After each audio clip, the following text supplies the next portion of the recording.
And if the rational creature has not known and adored the Creator from the first dawn of reason, it should do this as soon as it obtains knowledge of the essential God by the light of faith.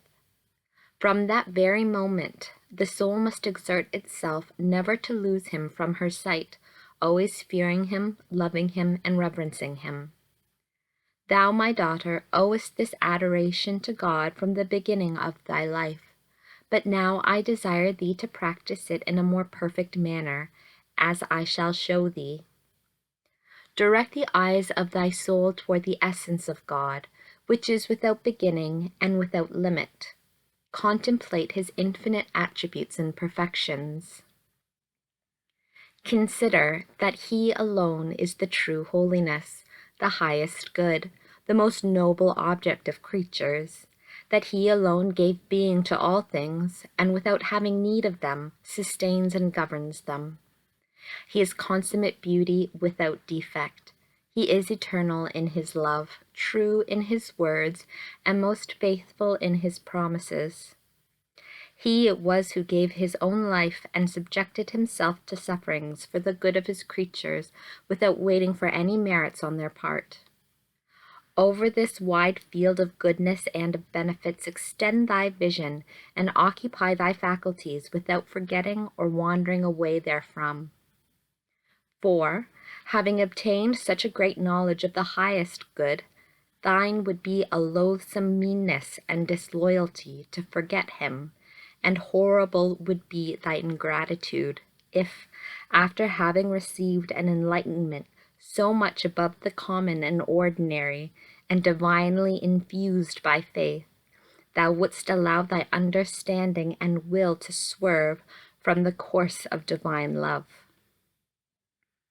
If at any time in thy weakness it should nevertheless happen, then quickly seek it again with all dispatch and diligence, and return more humbly to the Most High to give him honor, glory, and eternal praise. Remember that thou must consider it thy special duty to do this incessantly for thyself and for all the other creatures, and in this I desire thee to exert all thy diligence. In order to excite thyself to greater efforts, confer in thy heart what thou knowest of my own conduct. How, at the first sight of the highest good, my heart was wounded with love, giving myself entirely to him, in order never to separate myself thereafter. My whole life was consumed in this, and I cease not to press forward in order to arrive at the center of my desires and affections. For since the object is infinite, so love can have no rest or cessation until it is attained. With the knowledge of God and the love of him should also go the knowledge of thyself, remembering and considering thy insignificance and vileness. Advert that when these truths are well understood, repeated, and meditated upon, they will cause divine effects in the soul. Having heard these teachings and others of the Queen, I said to Her Majesty,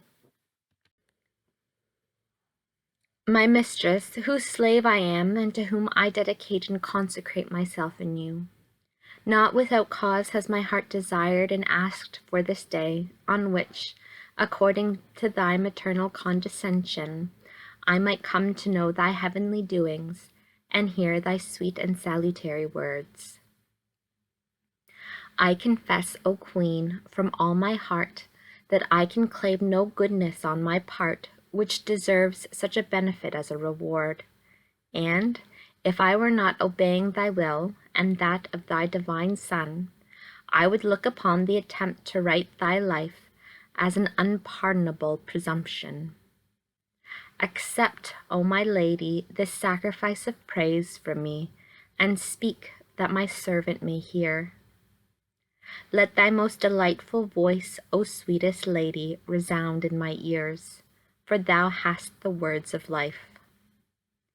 Continue to teach me and enlighten me, O Lady, that my heart may dilate in the sea of thy perfections, furnishing me with worthy material for the praise of the Almighty. In my bosom burns the fire, enkindled by thy kindness, and longing for that which is most holy and most acceptable to thy eyes. In my inferior members, however, I feel the law of repugnance to the law of the Spirit retarding me and embarrassing me. I justly fear that it will hinder me from attaining the good which thou, most loving Mother, dost offer to me. Look upon me, therefore, my Lady, as a daughter. Teach me as thy disciple. Correct me as thy servant, and compel me as thy slave whenever I am tardy or disinclined. For, though unwillingly, I fall short through weakness. I will raise my aspirations to know the being of God, and may his divine grace govern my affections, so that they may become enamored with his infinite perfections. And if I attain him, I will not dismiss him. But thou, O Lady, Mother of knowledge and of beautiful love, beseech thy Son and my Lord, that he forsake me not in consideration of his liberality toward thee, thou Queen and Mistress of all creation.